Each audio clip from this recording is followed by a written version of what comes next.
Ces défis sur Internet de plus en plus inquiétants. Nouvelle tendance en date, l'apologie de la maigreur. Le dernier défi en ligne consiste à réussir à cacher sa taille derrière une feuille A4. Voilà, si rien ne dépasse, la jeune fille est considérée comme suffisamment mince. Cette nouvelle dérive inquiète particulièrement et les médecins et les parents. Reportage de Laura Lequertier avec Anne-Sophie Varme. Sabrina est une ancienne anorexique. À 17 ans, elle fait un régime pour améliorer ses performances sportives. Objectif, perdre 2 kilos. Puis 3, 4. Elle parle à l'époque d'une marge de sécurité, mais elle vient de tomber dans la maladie. Je devais faire le tour de mes bras avec mes mains, voir évidemment l'écart entre les cuisses. C'est une manière de se rassurer, de contrôler.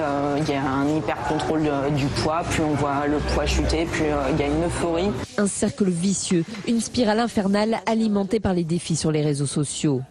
Le side gap, c'est-à-dire avoir le plus d'écart entre les cuisses, ou le A4 challenge, consistant à faire rentrer sa taille dans une feuille A4 tenue verticalement. Elles ne se rendent pas compte des dangers auxquels elles s'exposent. Les spécialistes tirent la sonnette d'alarme. Stop à ces défis louant l'extrême maigreur. Cette volonté absolument d'uniformiser la silhouette et que toutes les jeunes filles se reconnaissent et s'identifient à cette forme unique, par définition est non naturelle et va créer des anomalies, des pathologies potentiellement sévères et graves. En France, 230 000 personnes souffrent d'anorexie.